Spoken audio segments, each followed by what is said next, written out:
All right, good morning, good afternoon, and good evening, and welcome in to episode 3 of Kayfabe Kouncil, the show where we review and critique news, topics, and segments in the world of professional wrestling.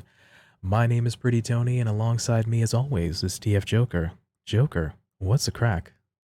The crack is 90 as always, PT. I am not quite as good a day as last week. I'm very sleepy today. Has made me somewhat grumpy. But other than that, I'm good. How you doing? I'm doing okay myself. Also, I've been having some rough sleep, but there was, from what I calculated, about 15 hours of wrestling this past week to get through. So I don't know if that had anything to do with it, me trying to fit it all in. But yeah, it's been a heck of a week for sure.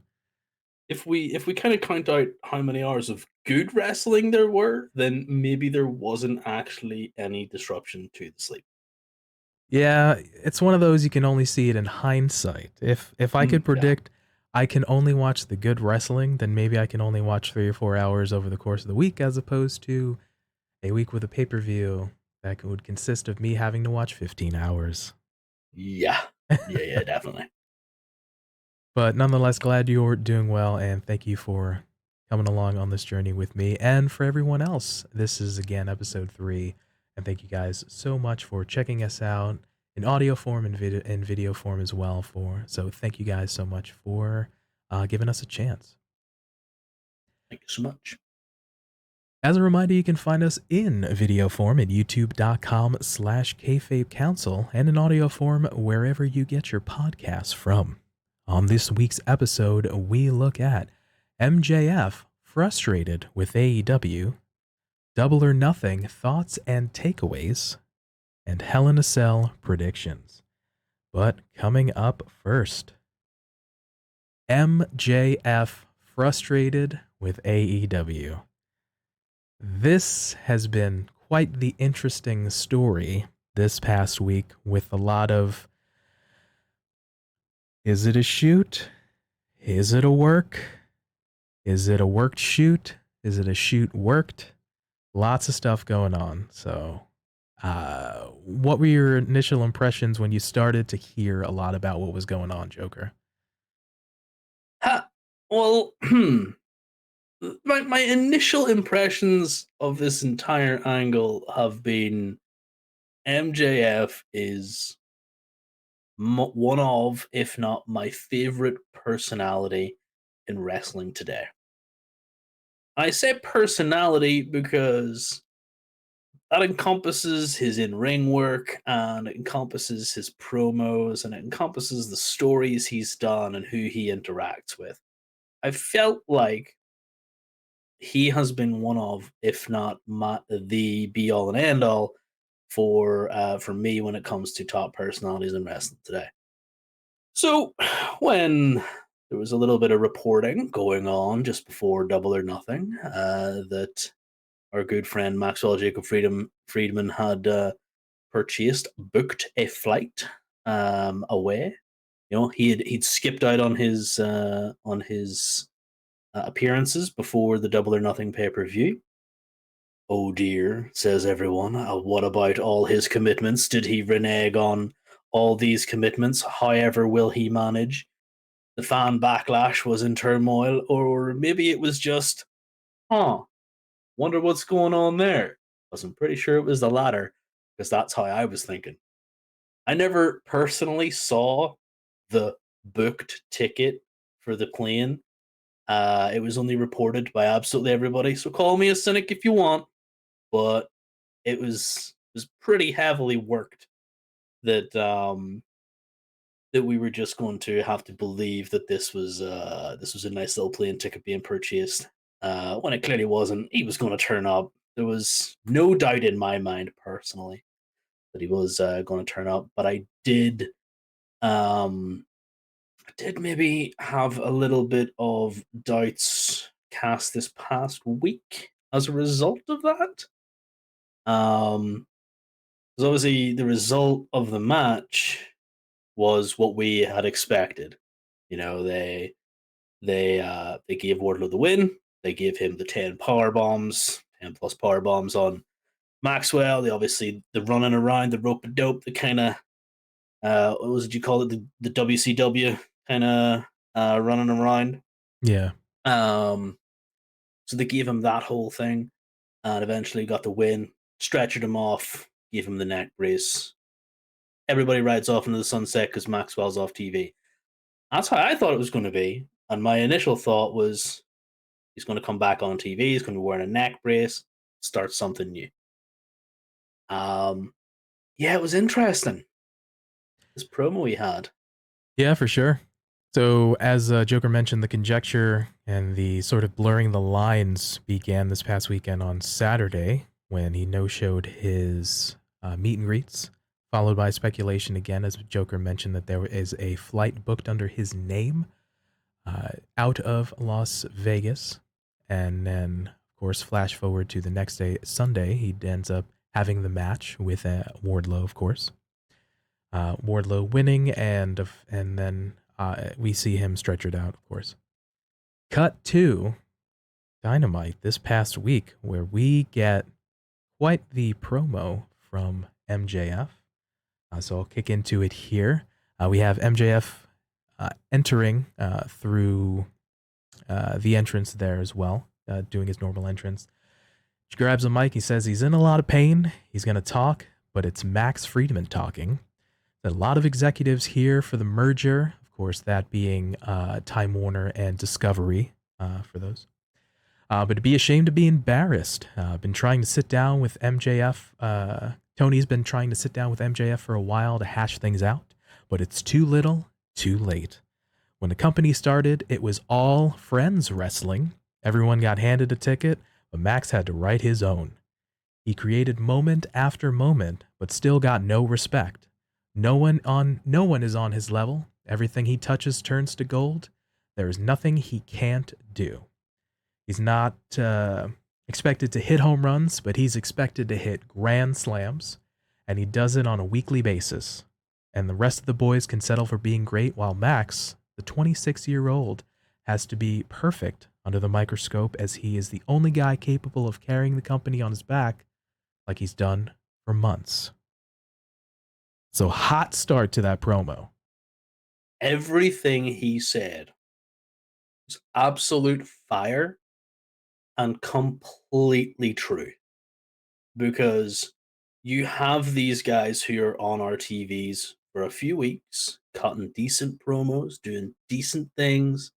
They're getting themselves over, you have some who maybe aren't so good at the promos, so they have someone else and they bask in the aura of stings.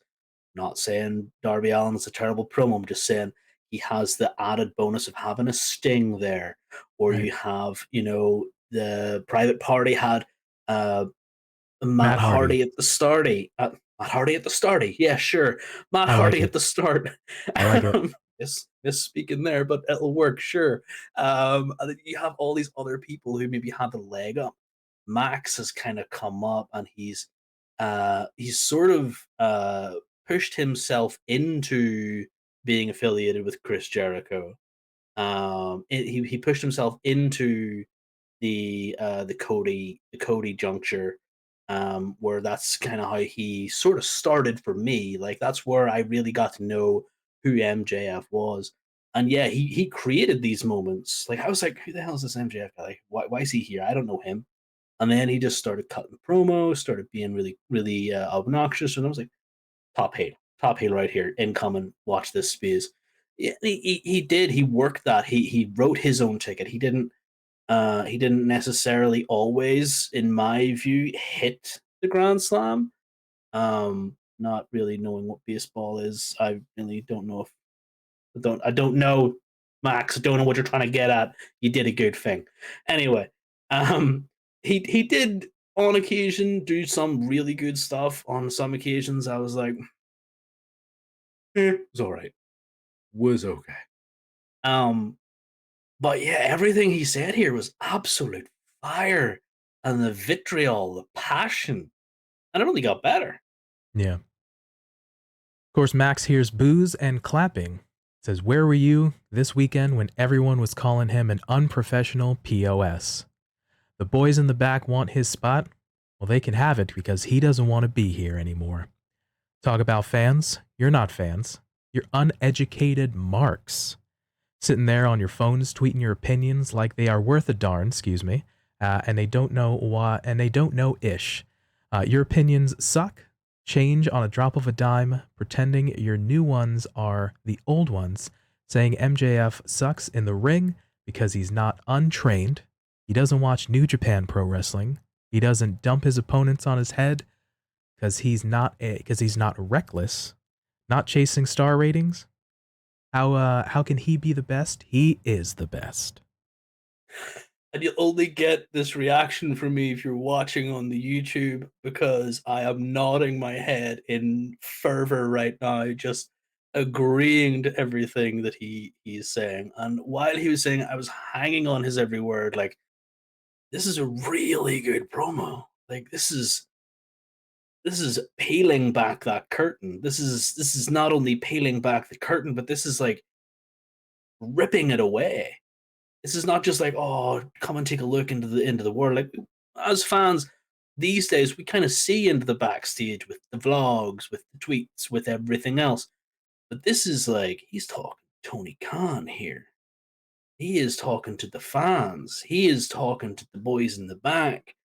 You know, he is legitimately airing grievances that everybody has been reporting for weeks, that maybe it's all a work.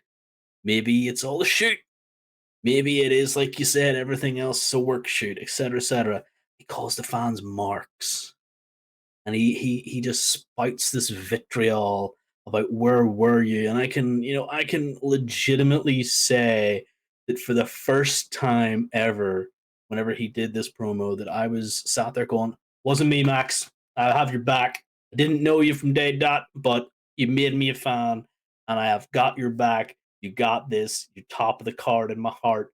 But we just gotta get that big TK to sign that checkbook." Because everything I was just like, just MJF being MJF. This promo just went, give the man the money. Don't care. He continues on here. He's the only guy that makes you feel, unlike the other boys. He doesn't want to have to do BS to get you there. He's a generational talent that the fans consistently take for granted, but he also is the big man in the back. MJF is the second minute-to-minute draw in the company. Ask Stat Boy Tony in the back, but don't ask him to reach into his pocket and pay the man who's been busting his ass since day one. Make sure he hoards that money to give it to all the ex-WWE guys that he keeps bringing in that can't lace his GD boots. The crowd goes nuts. I went nuts. I don't know if there was anybody on the internet that did not go nuts when he said he has to use that money for the ex WWE guys. And then he said, "Hey, Tony, if I was an ex WWE guy, would you pay me more?" Like, what? That little interaction just blew my GD mind. Yeah. It blew it so far apart, because I was like, okay, I thought there was the unwritten rule of the other company, that place over there, that sort of vernacular being used for this, but he just came straight out and said it. And it was interesting, the kind of nuclear heat that went on. And then follows that up with says, "Hey boss, would you treat me better again if I were an ex WWE guy? Boss has a position in a wrestling company, but the only position he should have is behind the guardrail with all the fans. MJF doesn't want to wait till 2024." And then he proceeds to ask Tony Khan to fire him, and the mic cuts out. Yeah, he also calls him expletive Mark. That is correct, You know, yes. he does have a few expletives in this promo. It was very heated, like I said, and he calls Tony Khan Jeff and Mark, and Yep. you're just, okay, dude. I don't know how many times a billionaire has been targeted by anyone other than the top star. And, for argument's sake, let us just say MJF is not the guy. Okay. There have been in the Fed, in WWE, in the NF, where you had The Rock and Stone Cold Steve Austin, two huge talents, going on the mic and calling out Vincent Kennedy McMahon at the time. And, you know, those guys were seen as untouchable. Max, technically, sorry, buddy, don't shoot the messenger. I'm just kind of pointing out facts. I know he won't see this, but still gotta cover my butt, PT. Not quite there in terms of Stone Cold and The Rock. So to see this vitriol, this sort of venom, this absolute hatred come from MJF directed at him, at his boss, was interesting to say the least. Yeah, we've seen this peeling back of the curtain, or this kind of inside baseball, if you will, moment, of course, here on Dynamite this past week. We've seen shades of it before. We've seen it in WCW with Eddie Guerrero calling out Eric Bischoff, about not getting opportunities. We've seen, of course, the loose cannon with Brian Pillman calling out the booker, and he says, go ahead and just fire me type of thing. Obviously, you have elements of Stone Cold bumping up against the boss, Vince McMahon, as you mentioned before. And then, of course, what folks sort of are liking it more to is the quote unquote pipe bomb from CM Punk. The sort of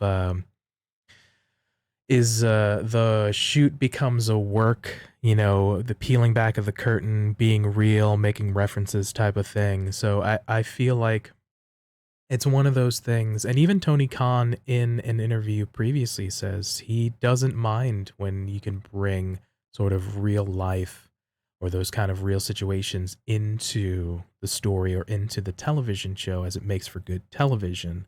So we're definitely having elements of that coming into play, especially with what MJF is just kind of being real, talking as Max as opposed to Maxwell. I'm glad you mentioned the pipe bomb because in our earlier discussion, I did say I was going to go back and have we look at it.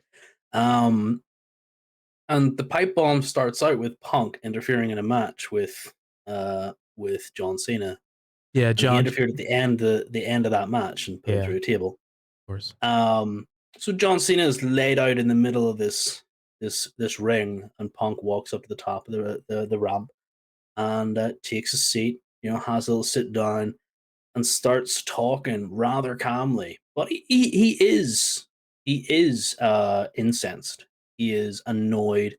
And he's talking about how John Cena's not the best, how he's the best, how he's going to walk away with his title in 3 weeks' time because that's when his contract ends, and maybe he'll go to New Japan, maybe he'll return to Ring of Honor, things like this here. He even this was done a little bit before their unfortunate falling out, but he even gives a shout out to Colt Cabana. He says hi, Colt Cabana, and looks directly down the camera. Um, and there can be some uh Comparisons made? comparisons made. Yeah, that's the word. Thank you. Right. Like there can be some comparisons made there, but I feel like this was also out of place in the sense that his contract is up in 2024. It's very public knowledge that is the case. He has previously stated the Maxwell Jacob Friedman bidding wars are going to be the hottest thing of 2024, and we kind of all agreed with him because we could only saw his stock rising. So CM Punk's pipe bomb talked about the butt kissing, as it were, how no one's better than Dwayne, and stuff like this here. He didn't make reference to any butt kissing going on, MJF is, but he did just kind of start screaming that he wanted to be fired. And then his mic cut out which is which is where the kind of similarities really peak, because they were both interrupted. Um, I don't know if you can call this a pipe bomb, because it was one of those things that, what is it really a surprise that Max did this? I don't think it's a surprise personally that he came out and vented his frustrations. The fact that he did it this week, maybe you can quantify that as a surprise. But he has been saying for weeks that he is disgruntled. He's annoyed with Tony. Even in his match against Wardlow, he did the airplane motion. He just ran around the ring with the arms out. So he's very mocking and sort of kind of already checked out, as it were. Um, so I feel like this was more of a ticking time bomb that just kind of went off, as opposed to, well, Punk just kind of interrupted in the middle of a normal show before the pay per view, before his contract was about to end. Max has got 2 years. Like, I don't know, the sort of frustrations Max has are warranted, in my opinion. But at the same time, boy should have got a better contract.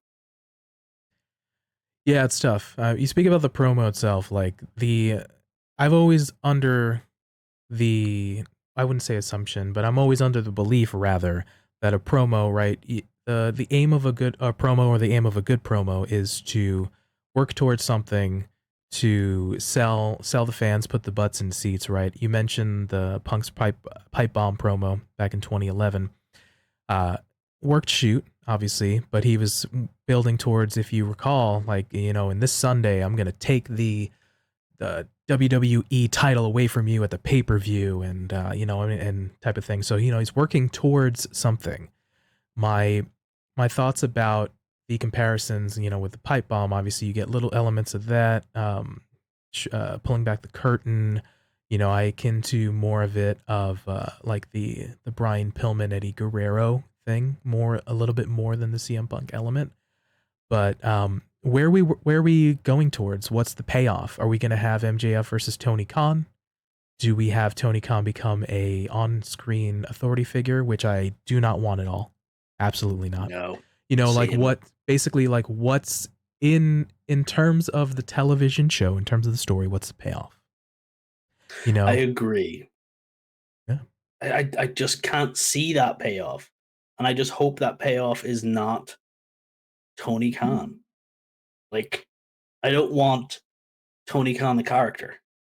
Like, little snippets we see of Tony Khan, escorting Martha Hart out to the ring, doing the odd stupid promo. I've got a big announcement. Like, that's billionaire Tony Khan, the guy we know is a big fan of wrestling.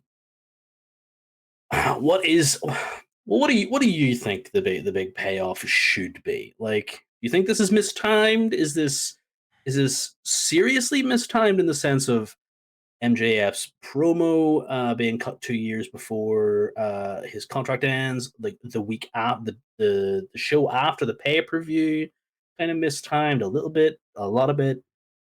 Here's where my mind's at. I feel like we are trying to make lemonade from lemons. We have this thing that came up in real life, obviously. All right, now, a bit of a shoot. We've obviously, this was, a strong worked promo. So we're bringing the elements into it. All right, makes it exciting for television, gets fans interested. Now what I see as a sort of pseudo reactionary thing, I see us now working towards MJF and Punk for a title shot. I feel like this is now the finish line. So we had the dog collar match for them, obviously previously. Do you think the payoff is going to be this CM Punk losing the title to MJF, or I don't know. I mean, my thoughts before we'll get into the pay per view in the next segment, but I had originally Hangman Page winning, and then obviously because of their elongated history, MJF taking the title from him. But now, obviously, with Punk being the champion um, and him now being hurt, which we'll also speak a little bit to in later in the show here, I can see him down the road, them facing off, because again, now they have history and there's some type of thing. So if we're working towards, if things get worked out before Punk comes back, obviously again, which we'll speak to, then I can see them having a match. I don't know if he's going to win the title, but I feel like now that can be a landing spot for this angle. So we do have another sort of thing, which we probably will end up touching on, is the whole battle royale aspect that's been announced. Because in the time that we had our pre-show conversations, we talked about the stuff we're going to go over on the show before the show happens, and us actually starting recording. I did see another tweet that I kind of liked the idea of, where the individual had mentioned some other absolute nonsense that I didn't like, but at the very start of it was MJF appears in the Battle Royale on Yeah. Wednesday and wins versus Mox, goes on Mm-hmm. to Forbidden Door, and then he becomes the new interim AEW Championship title holder, and there's not a damn thing Tony Khan can do about it. Adding layers to the story. And I think, honestly, if he comes out to the Burberry screen, the MJF music, the big pop. I don't know how they're doing the battle royale, whether it's 15, whether it's 30, how long it's going to be, whether or not they're going to do staggered entrance Royal Rumble style or whatever they're doing. But this is the thing that we're going to have to find out. But that just kind of gripped me. I was like, could this be could this be the payoff that we're sort of working towards, this angle of there's nothing you can do, I am going to hold your company to ransom now. Yeah, that can be an interesting development in the story, and obviously we're going to learn more about the story as the weeks to come and as more things come out, and a little bit of additional information as well. So following Dynamite this past week, we have a note here that MJF was removed from the introductory video from last night's Rampage and is expected to be cut from future openings for AEW Dynamite and all AEW programming. This is the latest move by AEW to distance themselves from the salt of the earth. It comes after MJF was removed from the roster page and had his merchandise pulled from AEWshop.com. Work. We're getting worked. Like it had that was super, super quick.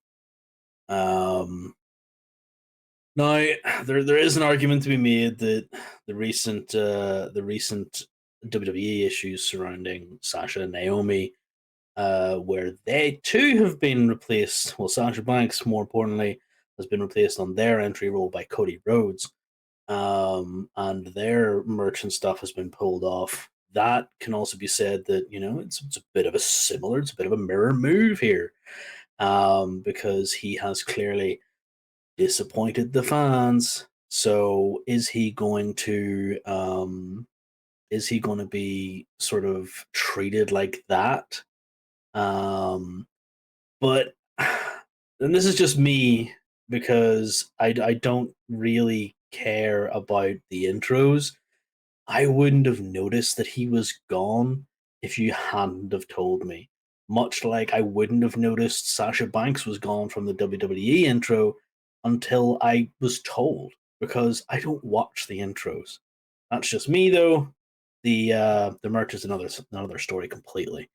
And being removed from the roster pages though. So Yep. Remains to be seen as what will happen going forward. Obviously, we're getting a little bit real, and like we said, pulling back the curtain a little bit, and we'll see how this plays out. But on to our next topic here. We have Double or Nothing thoughts and takeaways. So overall, this past Sunday's Double or Nothing, I thought was a strong show for the most part. It was a very long show, 13 matches. about 4.5 or so hours on the main show, about an hour's worth of content on the buy-in. Of course, that only had one match, so quite the marathon here. But for us, we're gonna just pick a few of the moments that we thought were sort of highlights, if you will. Of course, mentioning the Wardlow versus MJF match. I thought it was apropos, obviously, of Wardlow winning the match and bookending that storyline, and for it to come to a close. I thought it had. I thought it went well. 10 power bombs. MJF being stretchered out. Yeah, definitely. I believe we both had in our prediction show last week. We both had Wardlow going over on this. It was definitely not a disappointment. If memory serves right, it was actually the first match on the Yes, it did open the Tony. card. That is correct. It opened the card, which I thought was really good, because it gives you that sort of, if we remember from a few years ago, the Brock Lesnar, Seth Rollins going on first vibe, where Brock Lesnar was pissed he wasn't getting in the main event at the end of the show, so had to go on first. Kind of gives me that vibe, sort of big importance, really good sort of feel to that. And Maxwell just running around the ring, having to be caught, and then so I'll pay you.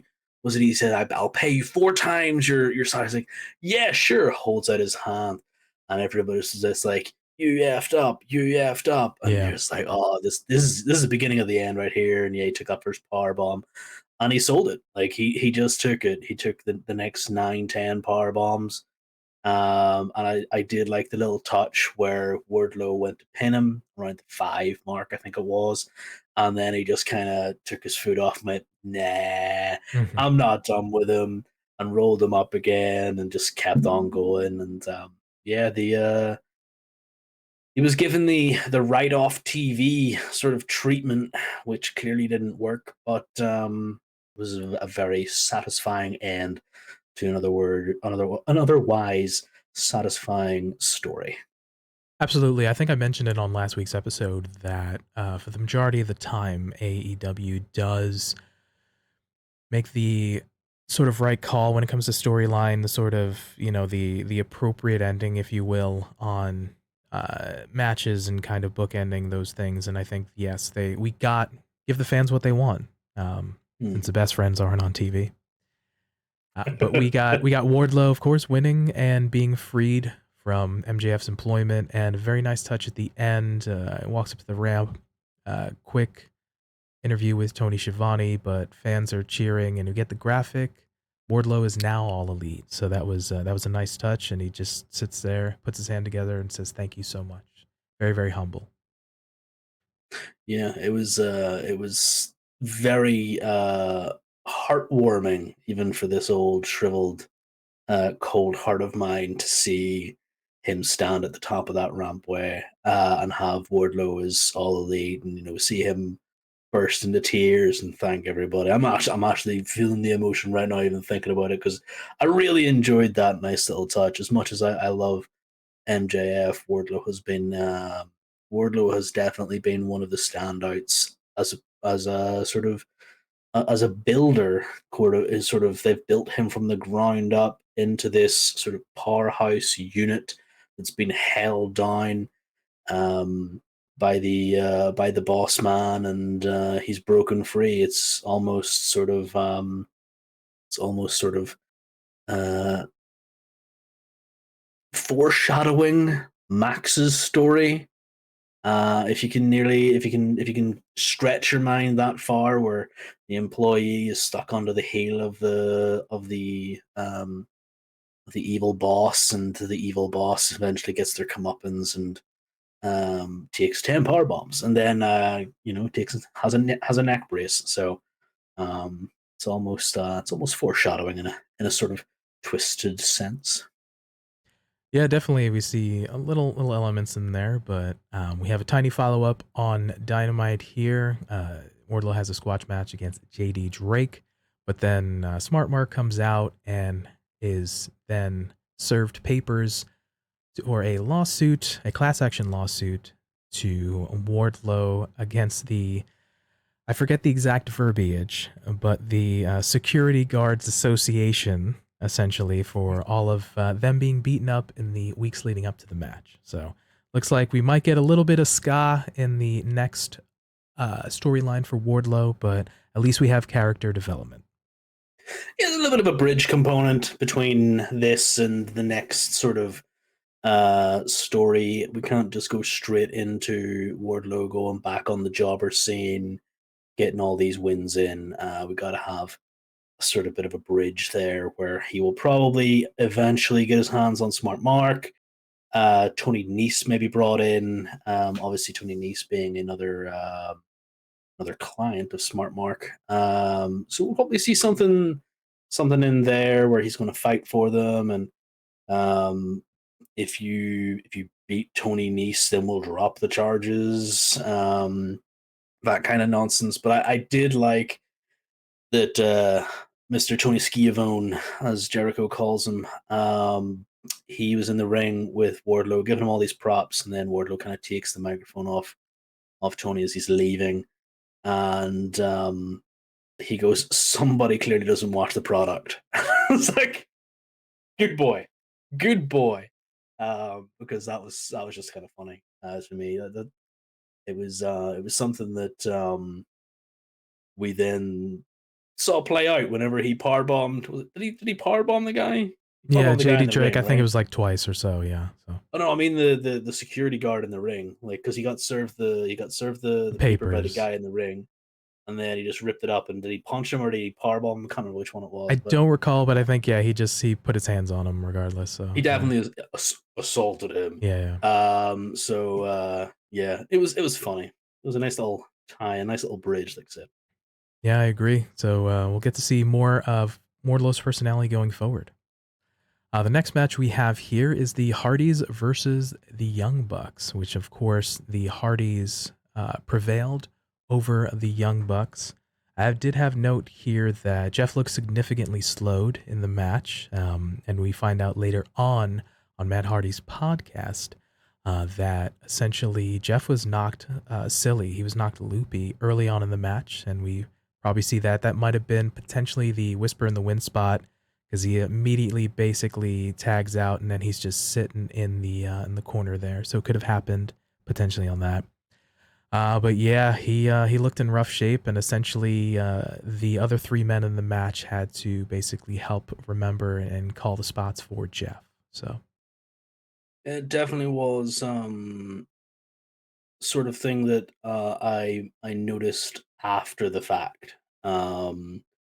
Because while I enjoyed the match, it definitely did take a marked downturn whenever, it was Matt holding up the team for the Hardys.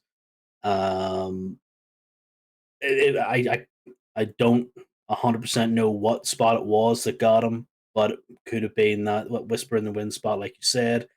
It's just the risks that these high flyers take, and a further reason why I'm not always a huge fan of spots in these sort of frantic matches, because the match was kind of frantic in places, and I felt like Jeff adds to that frenetic sort of energy, and definitely uh, was slowed down an awful lot. So hopefully he got all of the attention that he needed, the medical attention. I know that after the match he just hopped the guardrail and walked around and left, and you did see Matt was in the ring kind of going, a wee bit, he was a wee right, bit right. questioning, where's my brother going. And at least we got the answers. He was knocked quite solidly on the head. Yeah, there was conjecture coming into the match that Jeff was a little bit banged up. In the weeks leading into the match, they'd had the like a tables match with Red Dragon. Obviously, the big match for the Owen Cup with Darby had a lot of spots.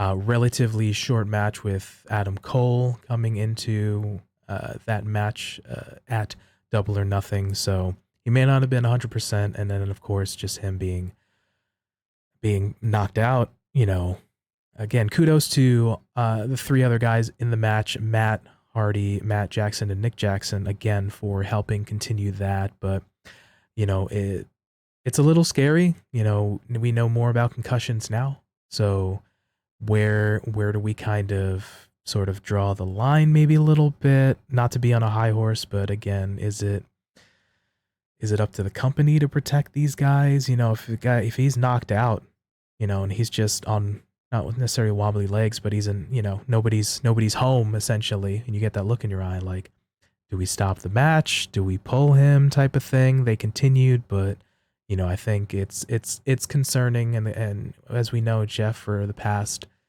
basically 30 years has taken so much risks, and he's getting up there in age. I feel like you kind of hit the nail on the head there when you said that we know an awful lot more about concussions. CTE protocol needs to be adhered to in all forms of athletic endeavors. Concussions are no joke. Brain damage is no joke. These individuals need to have a quality of life outside of wrestling. Once wrestling is done with them, I know it sounds really callous, but once wrestling is done with them, they need to have a quality of life that will allow them to go on and live a lifestyle that will allow them to be with their families.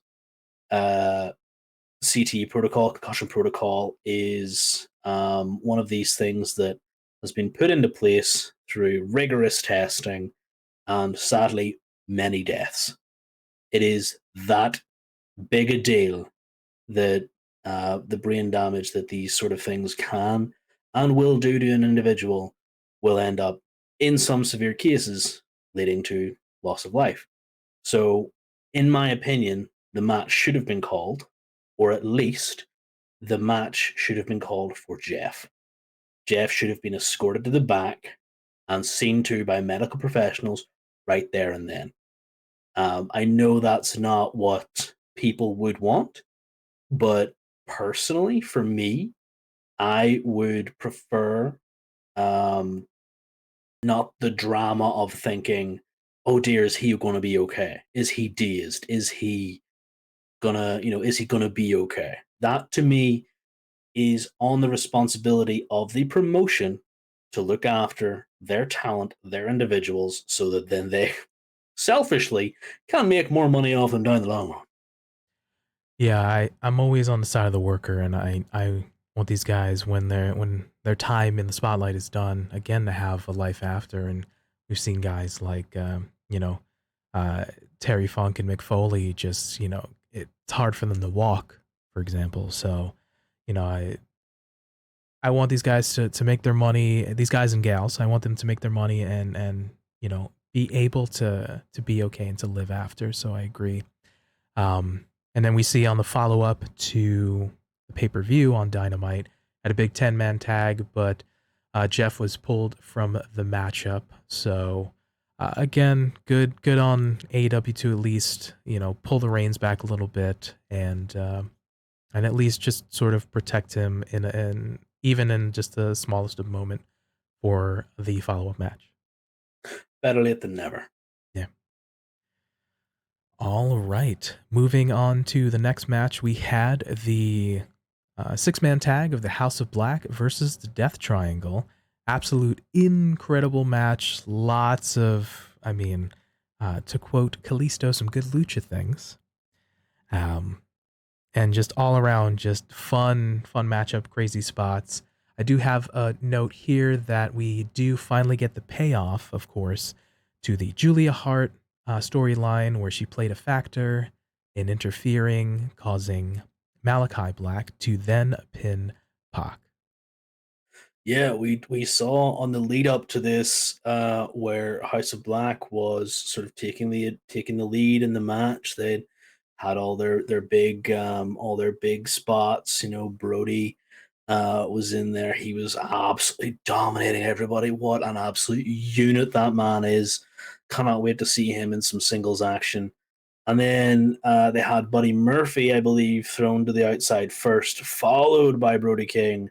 And eventually it works up to um, Pac going to go for the Black Arrow or the 450, whatever it was. We don't know because the lights go out. and the lights come back up, and Julia Hart is stood there in front of him. And from a tweet on her Twitter, she had mentioned the last words out of Pac's mouth were, "What the F are you doing here?" or something along those lines. I'm paraphrasing the tweet. But yeah, absolutely amazing before she spits the mist into his eyes, falls down. Malachi Black gets the pin. House of Black, as they say, the house always wins. And I cannot wait because I really do like this stable. I really do like all three talent in there that are current active wrestlers. Um, and yeah, this finally, the Julia Hart resolution to that stop start 6 month. I've got a really sore eye thing. Yeah, I again absolutely whopper of a match, complete banger. I do appreciate one, like we said, the payoff to the Julia Hart long term storytelling. We get the follow up on Dynamite where they again uh, reiterate that the house always wins, and we have Julia Hart there. So I definitely like to see. She's a promising young talent, so we'll see if she can maybe moved on from the Varsity Blondes cheerleader piece, have a little bit different gimmick and a little bit different storyline to be able to see what she can kind of sink her teeth into on that aspect.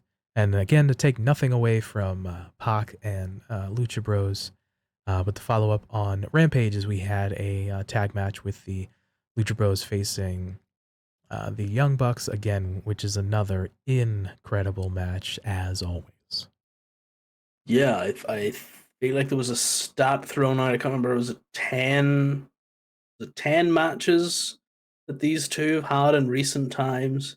before Um, before Rampage, rather. I'm for sorry. It Rampage, was I think it was about 8 matches, and the Lucha Brothers were about 5-3 or something to that they've nature. won Yeah, five. Yeah, yeah. like the So Lucha Bros had won five of these matches. Like I just my mind is cast back to that steel cage match with the shoe, the evil pin shoe, which was amazing. The shoes on the tack, the shoes on the tack, the tacks on the shoe, which was absolutely amazing. One of the best steel cage matches I think there ever will be.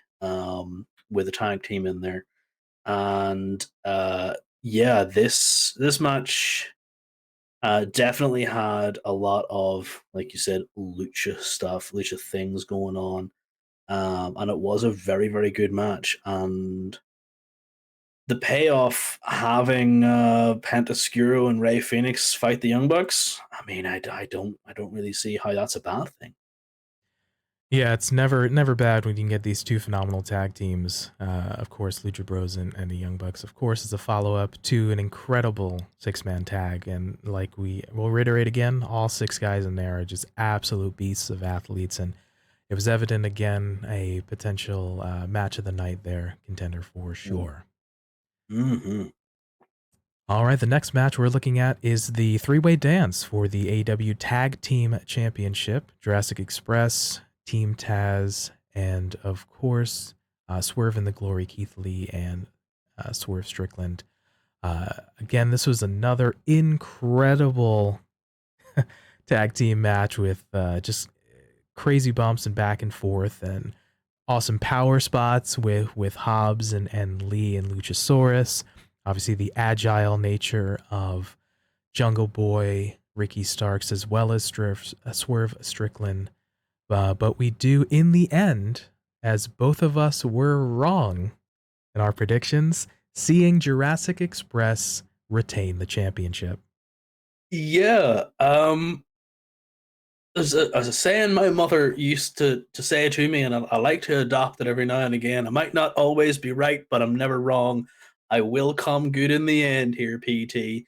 I will have Team Taz win those tag titles, and I will have my Christian freaking heel turn. I tell you what. But yeah, it was very surprising. This match was super good. Um, I really enjoy the dynamic between Hobbs, uh, Keith Lee, and Luchasaurus because we'd seen the high flyers like literally the week before, the match before had Jungle Boy, Swerve, and Ricky Starks all fighting against each other. But like these three big boys just coming together. And I remember, what was it? I think it was the whenever Keith Lee debuted, he debuted in that in whatever match he did, that he just pushed Powerhouse Hobbs off the stage into the grates and stuff, and then walk back and whatever. I know it doesn't sound like an awful lot of really cool like commentary, but it's just Powerhouse Hobbs. He's a big boy. He is a brute. He's a wall of meat, and he's fantastic. And to see him grow has been amazing, just like Wardlow. And I can't wait for the day that Wardlow and Hobbs are fighting over championships, I tell you that. But to see Keith Lee manhandle this big meat wall and Luchasaurus is just, it was brilliant. It was probably more fun for me to watch that than to honestly watch Death Triangle versus House of Black. Yeah, as Big E would say, big beefy boys slapping meat, as you Yep. said. Again, as much as we saw a preview, like you mentioned on the Go Home Dynamite of the three uh, lightweight competitors for their teams, but yes, we did get to see some more spots again from Keith Lee, Powerhouse Hobbs, and Luchasaurus in this particular matchup. You know, to your point about seeing the maturation of Powerhouse Hobbs, he's not to say that he wasn't in shape before, but he's getting a little bit more jacked, baby, and just really filling out with his character now, feeling a little bit more comfortable in his Team Taz setting and his partnership with Ricky Starks. So to see him, he's definitely a prospect, probably moving on from prospect status into definitely a mid card guy that we definitely see with some potential, and it's really great to see a spotlight put up on you have the strong established stars, but then also having the up and coming you're building stars, which we see in this matchup quite a lot of up and coming talent in once again in this matchup. So I once again will agree with you. Looking forward to seeing more from these six individuals. And trust me when I say I will come right on this. Team Taz is going to hold those championships, and Christian will turn heel. I can see both of those things happening as well. All right. And the last piece that we will cover from Double or Nothing, of course, is the World Championship matchup between CM Punk and champion Hangman Page. A lot of back and forth we've seen in the lead up as well of them doing some jaw jacking, some promo work, kind of goading one another. And we saw in the matches before this pay-per-view, of course, each man using their opponent's finishers on their opponents in the match, respectively. Of course, we see a bit of this and some blocking and some attempts, but at the end, we see Hangman decide to not hit Punk with the World Heavyweight Championship for a knocked out referee Paul Turner. That comes back to sort of bite him as he counters the buckshot lariat. Punk into the GTS, gets the 3 count, and we crowned a new AEW World Champion in CM Punk. This little ending to the story here kind of has me wondering what if Hangman had decided to go oof and hit Punk in the head with that title? Could we have seen Hangman for hold the title for another 6 months, another 8 months, whatever it is? Maybe, yeah. Like it would have been pretty fun to see him have a heel turn and say, do an almost MJF style of heel turn. Like I've played you all along, and I was just like, come on, I had to defend AEW from him, etc., etc., etc. It would have been super cool. But you know, the fact that we've had some time to sort of think about this and let it mature, let it breathe. It was a good end to a mediocre run, but I do not think that Hangman's run was able to have all the legs under it because, like I mentioned before, how do you follow Kenny Omega? How do you follow the cleaner who went on a run of taking everybody's belts? So how do you follow that? He was already at a disadvantage. Um, so his career will not be marred by the fact that he had an unsuccessful first run with the belt. He will have plenty more, and I will enjoy seeing them in the future, I am sure. But Punk winning wasn't anything that was going to prove me wrong in this one. It was 100% guaranteed certainty. He was going to win it. Yeah, we saw a lot of sort of storyline elements. Again, you mentioned it being a tough act to follow with Kenny Omega for sure.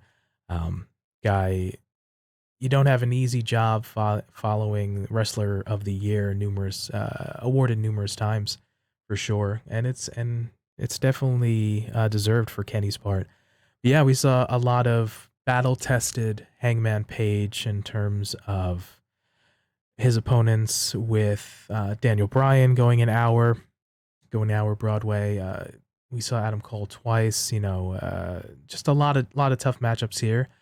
A lot of kind of elements of being the crowd being behind him, and then sometimes the crowd not being behind him. So again, having been only the fourth champion and sort of being their sort of quote unquote first homegrown guy to hold the title, I think it was a good run. But yeah, I think it's capitalizing on the success and the bit of star power we have with Punk taking the title here, going in a slightly new direction, of course. Mm. And now we see, of course, as a follow up to that, we had a six-man tag on Dynamite where we had FTR team up with Punk to face the the Ass Boys and Max Caster, where Punk and FTR pick up the win. And then we go all the way to a Rampage where we have a town hall by CM Punk here. We notice when he comes out here, Punk is noticeably limping. And he says he was going to wrestle and give it his all until the wheels fell off. He doesn't want to let fans down or to be disappointed. Every moment in front of the fans is a moment that Punk thought he'd never have again. Punk's injured and needs surgery. He was going to go until, again, the wheels fell off, but the wheels are still there. Just one of them is broken. Punk told Tony Khan he doesn't want to hold the company up and the championship, includes Moxley and Danielson as remarkable and well-deserved people who have a shot in his stead. Khan says he believes in Punk and it's just a bump in the road, and Punk needed to hear that. And ends it, of course, with the get back is going to be bigger than the setback. So unfortunate that Punk is injured, and it's a tough break for him, only having won it at that point at the part for the promo about 5 days beforehand.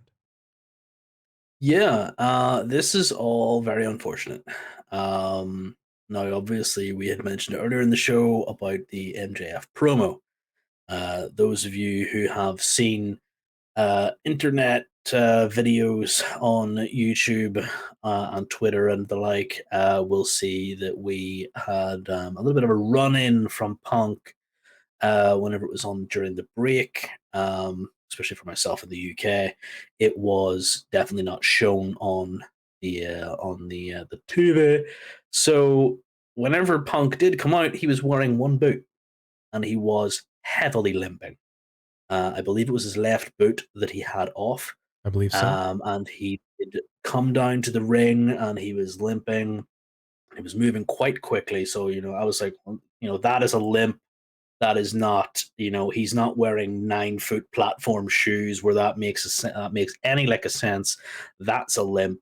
What happened?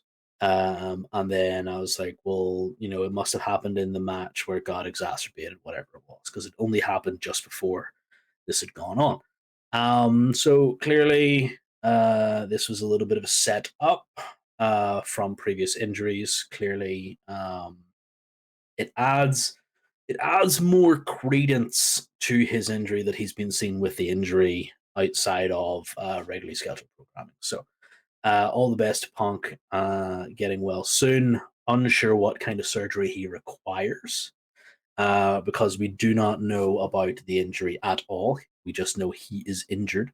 My bones are broken, as he says. He does need surgery. That kind of, to me, says 4 to 6 weeks, um, because there have been reports coming out saying that he is not dropping the title. He is holding on to that title, and in his promo, in his town hall, in his sort of blow off to the fans, he did mention John Moxley, and he did mention Brian Danielson, two individuals who are former WWE guys, who is much like Punk, a former WWE guy, lending credence to MJF's qualms with the company earlier in the week. Yeah, so as a developing story at the time of recording, yes, Punk will remain champion. We will then have a piece to figure out an interim AEW World Champion. So on this week's coming Dynamite, we'll see a royale, kick off Wednesday night's episode of Dynamite. The winner of that battle royale match will go on to face number 1 ranked Jon Moxley in the main event of Dynamite.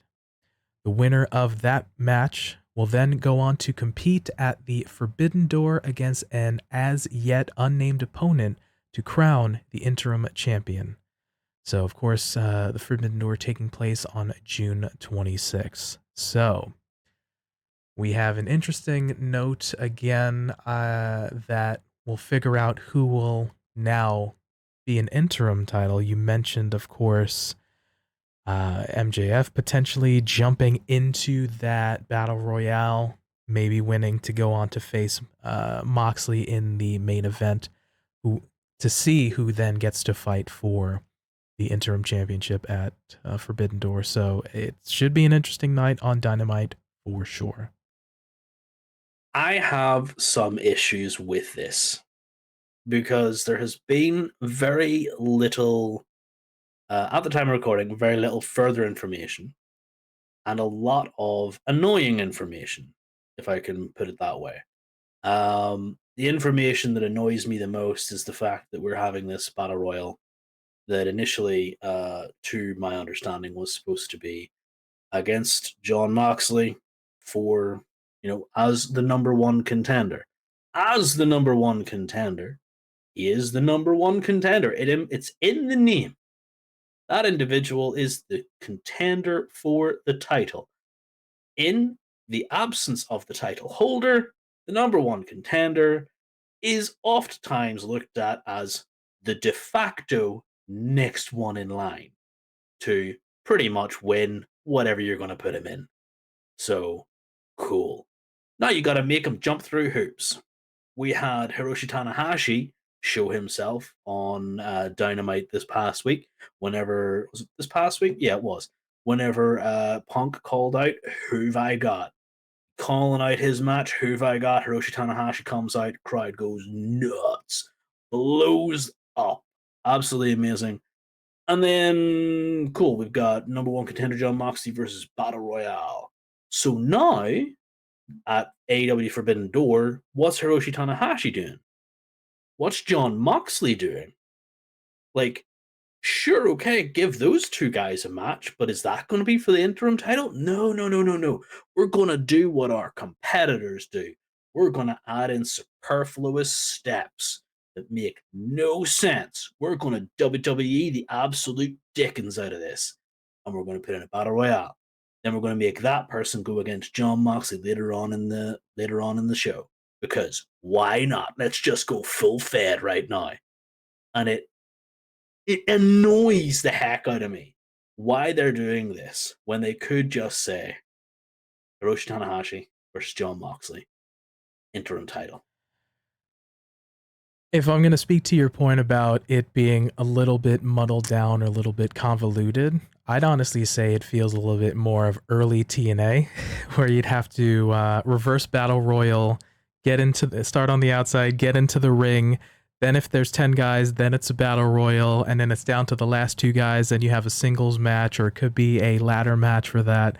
We want to complicate it a little further. That notwithstanding, I want to say that obviously, since it just happened, they don't have an exact plan at the very moment of, all right, well, who should be the interim person? You know, maybe specifically, maybe that's not yet decided, but hence the notion of having a battle royale to face Jon Moxley, and then the winner of that faces a yet to be named opponent.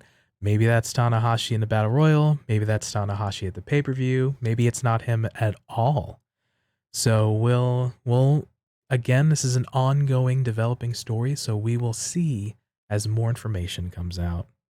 We shall see if my blood continues to boil and see if we can get a really, really good resolution or if he's going to Vincent Kennedy McMahon / TNA this thing. All right, and let us know in the comments down below, of course, on the video format on YouTube, what you think is going to happen with the interim AEW World Heavyweight Championship.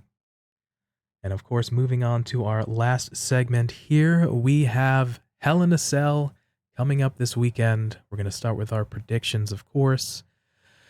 We have just added on this past week's episode of SmackDown the only representing SmackDown matchup here, of course, Madcap Moss versus Happy Corbin in a no-holds-barred match. Joker, what do you got? Do I have to pick anybody? Like, I don't want this match to happen. Like, why is this match here? Oh, I get it, because it got a DQ on SmackDown last night. This is definitely not a pay-per-view matchup, with all due respect. I don't even think you need to add in with all due respect. This is not a pay-per-view level match when Madcap Moss got injured a couple weeks ago because Happy Corbin decided, "Oh, I'm going to ruin your big statue of Andre, and then I'm going to go away for 3 weeks, and I'm going to turn up in my new black boxies out of an ambulance for no reason. I've not got any suspenders." But let's face it, Moss, you legitimately just walked out of there in a pair of black shorts with no suspenders, and that's the difference to your character. He's jacked as all heck. He's gonna do really well in the company. Madcap Moss wins this because Happy Corbin can take the loss. Why is this on a premium live event? I'm going to agree with you on this one. Madcap Moss is now rebranded and has a slightly different gimmick, and he's, trying to obviously get the push, brother. So I also have Madcap Moss having the victory over Happy Corbin. I hate to say it, but this is not a pay-per-view matchup for sure. Nope, not for me, dude. Not for me. Not at all. All right, next matchup here, we have the 6-person mixed tag team match of Finn Balor, AJ Styles, and Liv Morgan taking on Judgment Day of Edge, Damian Priest, and Rhea Ripley. Who do you got? So we can't really call them Bullet Club, so I'm just going to call them BB Club because little baby bullet. The baby bullets are go up against Judgment Day, and to be honest, I feel like this is probably one of the 2 matches that I like being on this card. Okay. If there is a distinct resolution. I mean, sorry, not 2, 3. There's 3 matches I like on this card, but of those 3 matches, this is one that I will only like if there is distinct resolution and I never have to see these 2 at it again. Judgment Day takes the win. All right. I still think they need this. AJ Styles and Finn Balor, to an extent, can take a loss. Liv Morgan as well can take a loss. I don't really feel like these three individuals from the Baby Bullet Club lose anything by losing, because Finn Balor's barely on TV anyway. Liv Morgan after this will barely be on TV anyway. And that is not a slight at either of their characters or either of their individual ability. It's WWE's inability to use them properly. I feel like Judgment Day takes the win here because Rhea Ripley needs to be big, Damian Priest needs to be big, Edge needs to recruit. I don't know. I kind of want Finn Balor to go to Judgment Day, but that's just personal preference. He is, he's Finn Balor, Prince Devitt. I just love the man. He's just Mr. No Carbs, Mr. just absolutely unattainable body goals right there. He needs to join Judgment Day and see more TV time. I'll agree with you that Judgment Day is going to take the win, obviously establishing a new faction, especially led by Edge. Early on, you want to make them look strong and have them be taken seriously, of course. So I'll agree with you. They're taking the win. I am going to have some interference by a new joining fourth member, that being Tommaso Ciampa. Ooh. That way, you can have Finn, AJ, and Liv still look strong because it wasn't necessarily the cleanest of clean wins.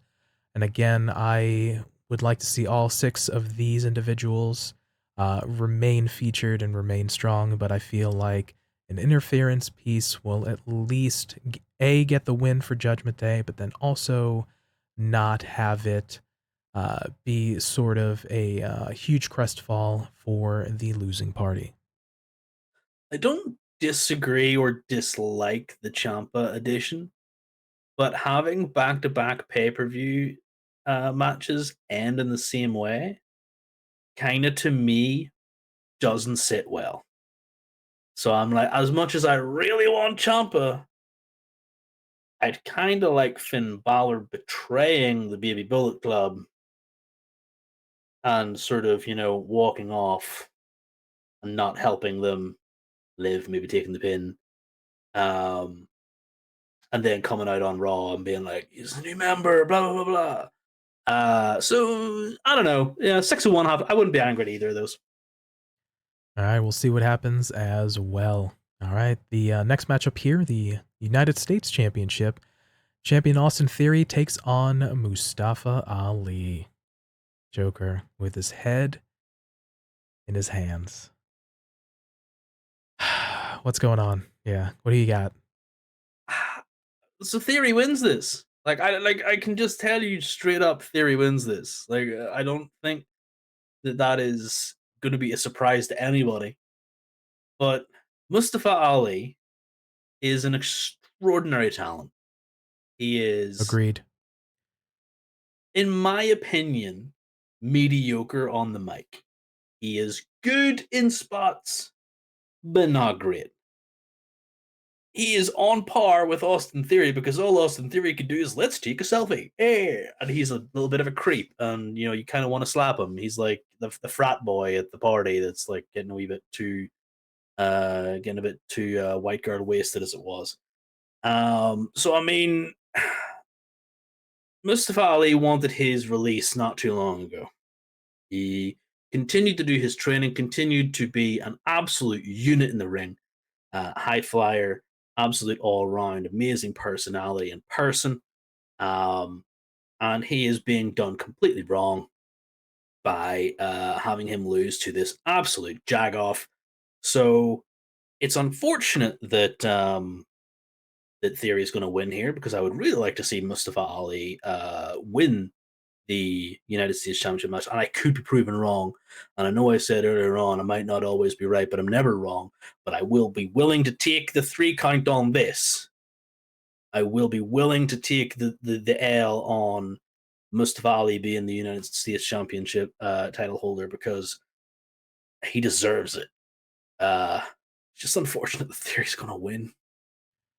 Yeah, I'm going to agree with you as well. that Theory is going to win over Mustafa Ali. I feel like it's too early to take the title off of Theory. Obviously, he is being pushed big time, thought very highly of management, of course, especially being in an angle most recently with Vince. Not many people can even get Vince on camera, let alone have segments with him. So, of course, they're very high on him. I do see in this instance that with Mustafa Ali taking the loss, it will lead into a program with The Miz, of course. So that's where I see that coming. I do, however, with the pay-per-view being in the greater Chicago area, and of course Mustafa Ali being from Chicago, I could see them putting the title on him. But WWE doesn't always have the best record of when folks are in or around their hometown. It's usually par for the course that they lose. But that notwithstanding, I see Theory taking the win.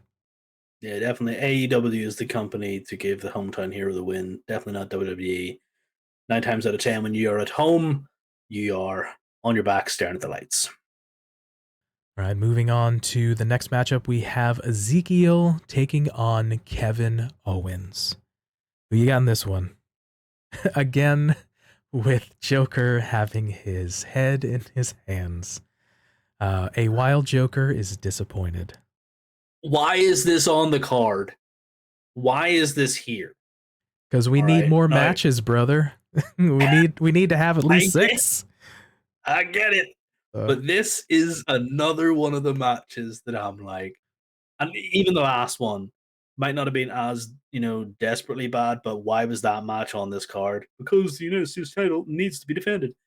Well, yeah, I mean, so does the Intercontinental title, but it hasn't been defended on pay per view since last year's WrestleMania when Big E held it. So, bleh. Jeez, Louise.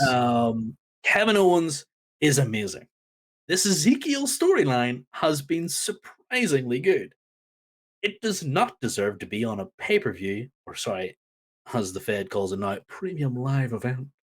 Because why change things?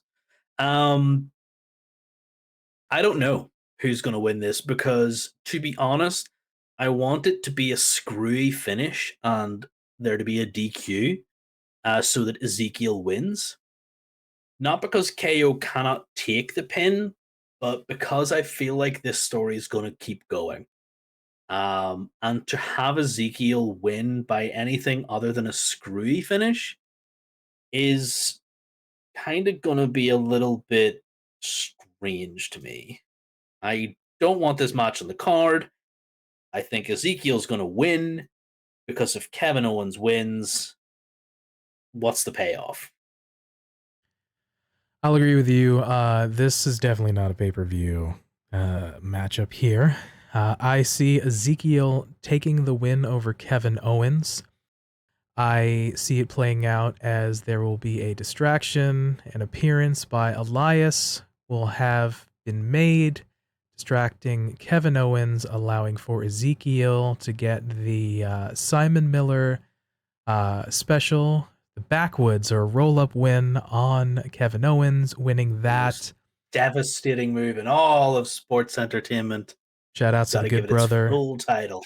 Shout outs to the good brother Simon Miller on that, of course. But yeah, I see Ezekiel taking that again, trying to establish a newer character, continues the feud. This is their first kind of, or basically second match, essentially between these two characters.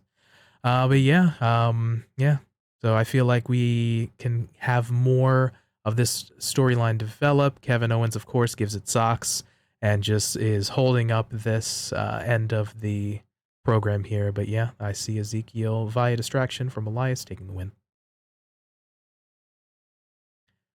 All right, next up here, the 2-on-1 handicap match of Bobby Lashley, the Almighty, facing Omos and MVP. What's going on with this one? I feel like it would be redundant to put my head in my hands again, but just imagine that's what I'm doing because this match is again not supposed to be on my TV for money. Because why? Bobby Lashley's going to win. He's going to pin MVP, and that is the end of it. Please. There's very little to say about this. Get Bobby away from Omos and MVP so fast because he needs to be in the title picture. He is a unit. He is a champion. He is amazing. Omos and MVP are not. Get him away from them. Bobby to win. Once again, I'm going to agree with you on that, and Bobby Lashley will take the win here. Obviously, some kind of distraction, some powerhouse stuff between Bobby and Omos, some legal interference on MVP's behalf, little, type of thing. But yeah, I see to protect Omos, MVP is going to take the pinfall or the submission by a hurt lock. But yeah, I see Bobby coming out on top and yeah, hopefully moving on to bigger and better things. Fingers crossed. All right, the triple threat match for the WWE Raw Women's Championship, as we see the champion Bianca Belair taking on Asuka and Becky Lynch. Joker, what do you got? Second of 3 matches that I actually like on this card, but it's gonna be difficult to call. Simply put, that this is going to be difficult to call because WWE don't always do what you expect them to do when it comes to Becky Lynch. Becky Lynch will always throw a spanner in the works. And it's not because, she's got Vincent Kennedy McMahon's ear or anything. She's just a big deal. And ever since having her nose broken and becoming the man, a character which I will put straight out there, I hated. But that's just me. Becky Lynch is Bianca Belair's sort of kryptonite. And I hope Bianca wins because I need her away from the Asuka Becky Lynch storyline, which I feel has been put into the title picture for no real reason. Because if we cast our minds back, Asuka had Becky's number. Like, Asuka was pretty much the only person Becky could never beat. And then Becky, or Asuka rather, won the Money in the Bank contract, and Becky came down, was holding the briefcase, shenanigans there, and then came out and said, "You're going to be the champion while I go off and have a baby." Absolutely lovely feel good moment. Becky Lynch comes back and Asuka's gone. We need to restart that rivalry because they can both just absolutely go with each other, and Becky needs the win over Asuka. Bianca wins, but I don't know who she pins. Fair on that. This one's a bit tough for me to call as well. We look at obviously the 3 ladies here, Bianca, Asuka, and Becky. Obviously 3 strong performers as well as personalities. I'm trying to think back of who do we have, not just on Raw's women division, but the women's division as a whole. Like we just saw on SmackDown, obviously a 6-pack challenge to face Ronda at some point down the line, which was won by Natalia.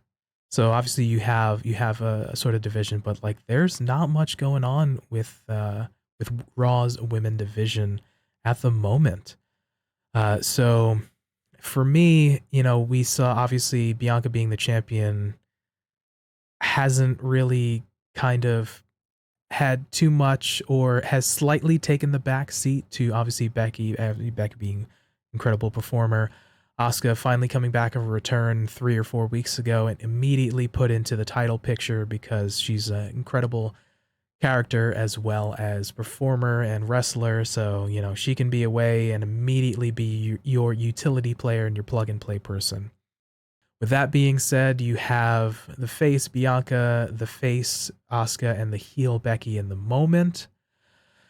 In my decision right now, I see Asuka taking the win because we've seen Bianca and Becky again for this, especially in the last year or so, that storyline being told, and we've told that.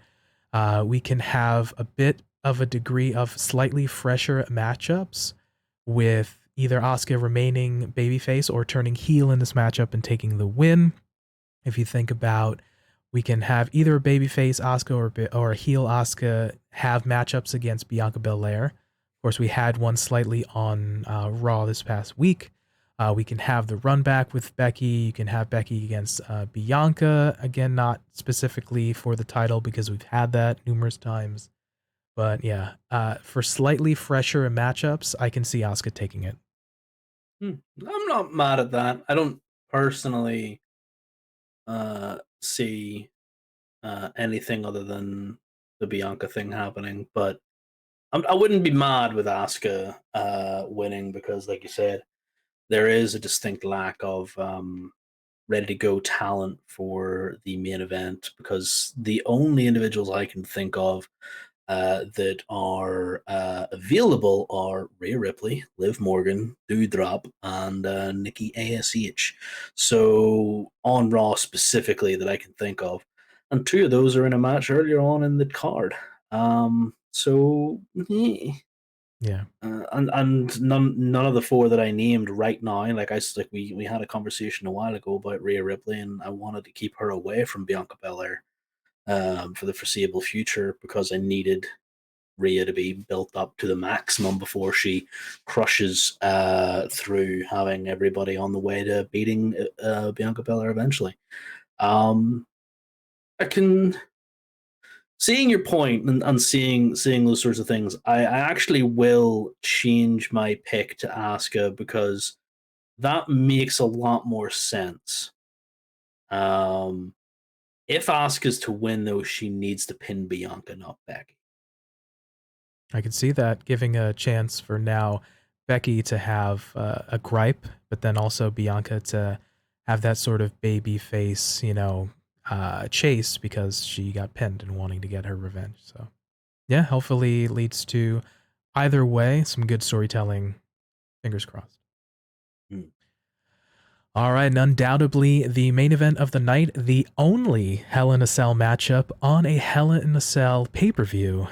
American Nightmare Cody Rhodes taking on Seth Rollins. Joker, what do we got? Adrenaline in. Yeah, I'm not going to sing it. I'm not going to do that to us. We all need our ears for eventually listening to the rest of what I need to say. Cody Rhodes is going to take this because he is the American Nightmare and he is the biggest star in wrestling today.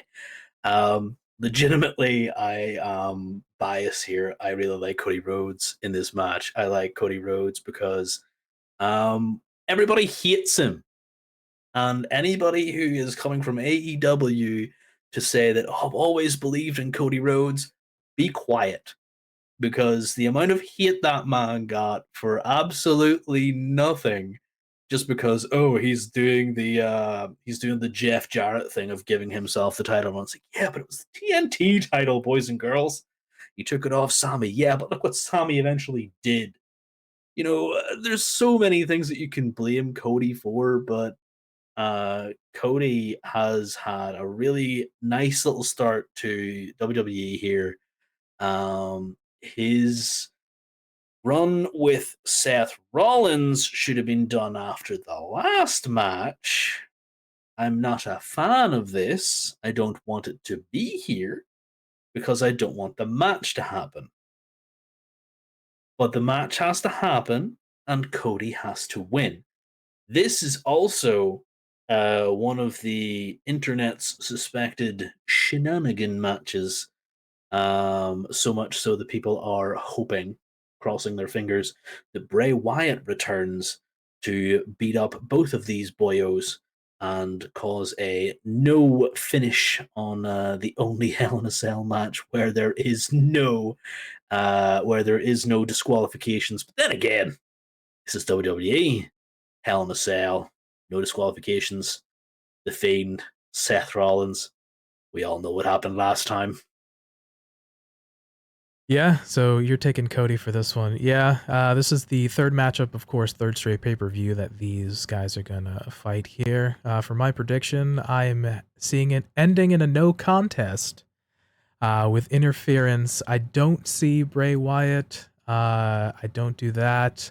Uh, if I had to make a statement in the right now, I'd say, which I don't really think is going to happen, but a returning Brock Lesnar will end up causing the no contest. But That I'm is going with no no, contest. no, PT. Brock Lesnar's boring. The So Fiend, come on. that way, Uh, if it ends in no contest, we can get a fourth matchup at the next pay per view for these two guys. And if you're on the video format on YouTube, once again, you see Joker putting his head in his hands. Run it back I for a know fourth time. I know I said it would be redundant if I did it again, but just the mere mention of a fourth match between these boys, please no. I will throw a temper tantrum because I don't want to see that. I don't even want to see round number 3. Leave it alone. It was done in WrestleMania. It was super done in Backlash. It's now not even crispy done in Hell in a Cell. That's why I want the Fiend to come back, because at least then Seth Rollins can be like, "You did it again in a Hell in a Cell match," and then they can just go away, and Cody Rhodes can do something else. Yeah, it's definitely going to be a Cody Rhodes win or a no contest. It's I just need this to be done. I'm perfectly honest with you. All right, those are our predictions. Let us know down in the comments below or hit us up on Twitter or Instagram to let us know your thoughts on Hell in a Cell, of course. As we move on to the next portion, our quick hits. Once again, quick hits are little segments that happen throughout the week that we really enjoyed or popped the boys and we got a real kick out of. So I'll go ahead and start us off here. I just have a couple. During the Jericho Appreciation Society Town Hall, we get Eddie Kingston and William Regal come out to challenge Jericho. And of course, we get William Regal saying the phrase blood and guts, which eventually got scheduled for June 29th. So super popped for that. It's very nice. We wanted that for a while, and that was nice to hear. I know we legally can't say war games, but blood and guts will definitely suffice. Oh, I mean, if you had come out and said War Games, but oh no, second take, Blood and Guts. I mean, that would have been funny. I kind of would have, I would have popped more for that too. Yeah. Yeah, definitely. Second piece here. After Ortiz does a run in against Jericho and cuts a bit of his hair off rather of Jericho, setting up a hair versus hair match against Ortiz. Ortiz and Kingston on the ramp doing the sign language motion for BS or bullcrap. So Yeah, I was kind of like, wait, what are they doing? The camera kind of just panned away from them super quick, and I saw them do the whole thing, and I was just like, oh, that's BS. Yeah, there you go. I get that. I don't know sign language, but I get that. Yeah, that one you can figure out if you don't know Yeah. sign language. So. And my last quick hit of the week is during the Drew McIntyre New Day promo on this past week's episode of SmackDown. Drew says, of course, with Big E being out, if you ever need help, you can always count on your boy, Big D, because Big D always goes in.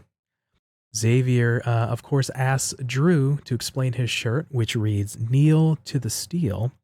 To which Drew responds, quote, "I thought it was obvious. You get down on your knees," and being immediately cut off by Kofi and Woods to keep it PG.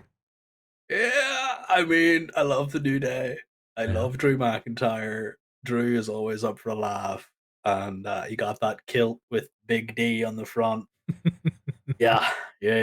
Definitely a lot of innuendo. It was very, very good. So that's very funny promo and very fun kind of segments for me. Joker, what have you got for some quick hits? I've only got one quick Yeah. hit this week. We talked about our MJF promo earlier on, which kind of really did pop me.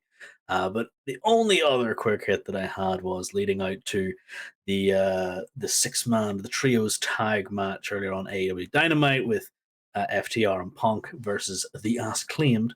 We had Max Caster doing his one of his probably best raps that he made mention of Amber Heard losing her recent defamation case. And then he said Punk looked like he lived under the 405, to which PT had to explain to me what the 405 was. It is a So highway. Yeah, it's a large highway in the Los Angeles area. So yeah. thank you very much. Yep. Yes.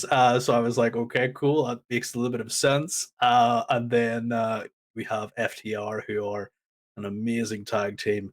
Who Max Caster says they're really good, but they have to ride Punk's coattails to get on TV. So I mean, everything he says was just straight fire. It's always Max Caster on the mic that wins the day, followed by the Ass Boys doing something stupid. They need a map more so than I do because you're equally terrible at geography, apparently. And then we had the resurgence of Scissor Me Daddy Ass from our good friend Anthony Bowens in his wheelchair, and every time he says it, it's just gonna get a big smile out of my face. And either whatever time I'm watching it, I'm gonna spit take my coffee in the morning, or I'm just going to choke on whatever I'm eating at lunch because it has happened both times. Yeah, it's always kind of fun, and again, we've said it a couple times, but these guys, especially now with the Gun Club, or more specifically the Ass Boys, now being partnered with the Acclaimed, just the ska between them and their interactions are always going to make you laugh. Always. All right. If you have some quick hits for the week, definitely let us know as well. As we move on to the outro here, that about wraps it up for us. Joker, how is that for you this week? Recap definitely put into perspective some good points of the week for the wrestling, and some bad points, but it definitely felt really good. Yeah, definitely. This was quite the week. A lot of wrestling this week. So let us know down in the comments, as well as on Instagram or Twitter, your thoughts on MJF situation, your thoughts on Double or Nothing, and your predictions for Hell in a Cell. So with that, that's going to do it for us. So for TFJ0ker, Thank you very much for stopping by, and don't run with scissors. and for me, PrettyTony, we thank you for your time and letting us be a part of your day. And remember, be good to yourself, be good to each other, and we'll catch you next time. Peace. Peace.